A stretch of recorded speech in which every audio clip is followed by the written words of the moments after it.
Hey everyone, and welcome. Today we are diving deep into a side of Shinto that you have almost definitely never heard before. It's a story that involves state suppression, a mind-blowing philosophy of cosmic unity, and get this, some seriously surprising ancient global connections. So let's just jump right in with a big question. What if the Shinto we all recognize today isn't as ancient as we think?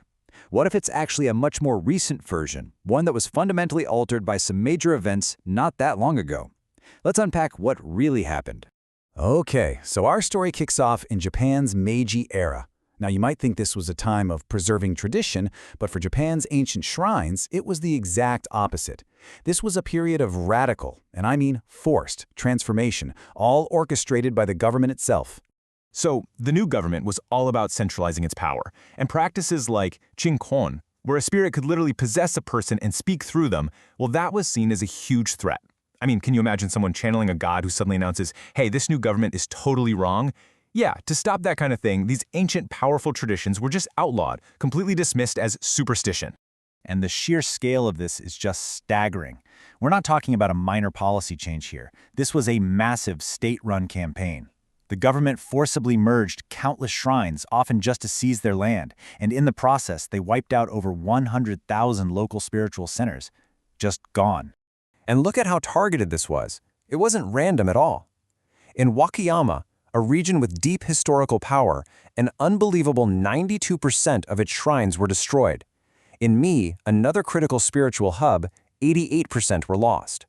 This was a strategic dismantling of spiritual and political power centers. So you have to wonder, with so much of its history literally erased, what was that original philosophy, what they call Koshinto or ancient Shinto? What was it actually like?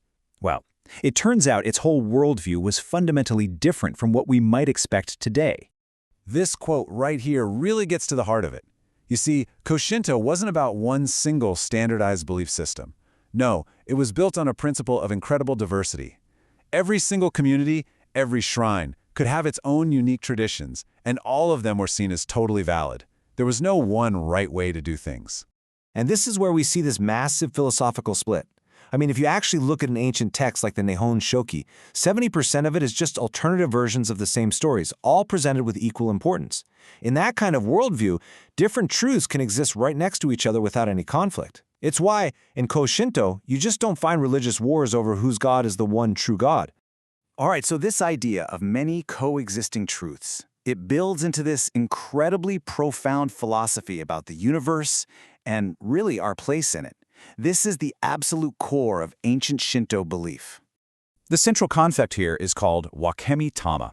It's this idea that even though there are countless gods, or kami, they aren't actually separate beings. Instead, they, and this is the amazing part, along with every human, every animal, every rock and tree, are all divided spirits from one single great cosmic source.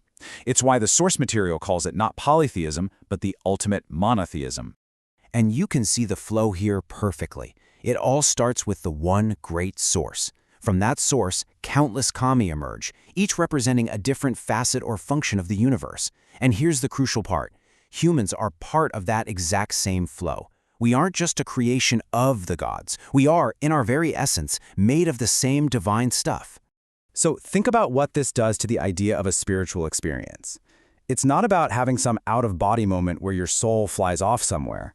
No, in the Koshinto view, enlightenment is an inward journey. You go deeper into yourself to reconnect with that original divine spark, the piece of the universe that's already inside you. And the implication of this is, well, it's pretty mind-bending. Because if every single thing is a Wakemi-tama from the exact same source, then true connection isn't limited by physical space. By becoming one with your inner source, you are tapping into the source of everything else. Suddenly, distance doesn't even matter anymore. Now this is where the story takes a really wild turn. This whole idea of a unified source and an inward spiritual journey, it finds some unbelievable parallels in ancient India. And it points to a deep and probably forgotten connection between these two ancient cultures.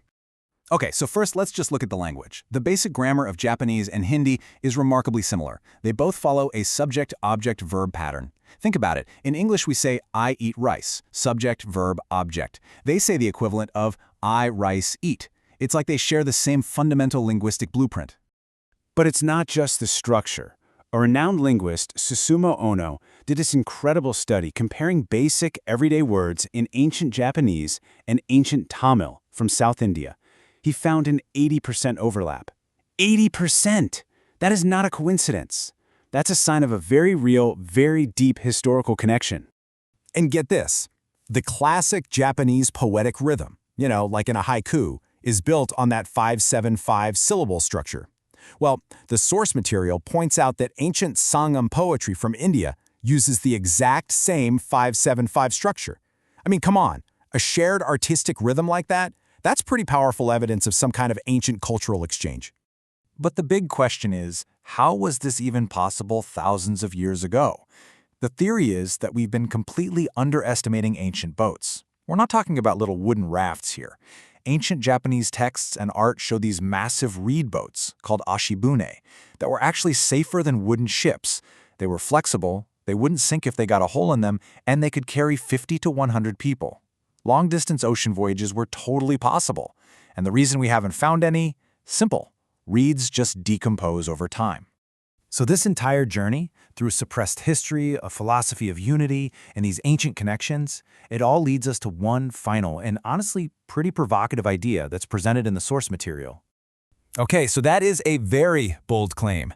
The idea here is that because Japan managed to preserve some of this ancient, unifying philosophy, it holds a kind of unique wisdom for the rest of the world. Now, we're presenting this quote directly from the source so you can see the full scope of the ideas being discussed. And really, what this all leaves us with is just a fascinating question to chew on. If a connection this profound between places like Japan and India could be overlooked for so long, what else are we missing? What other amazing parts of our shared human story are just waiting right beneath the surface to be rediscovered? Thanks for tuning in.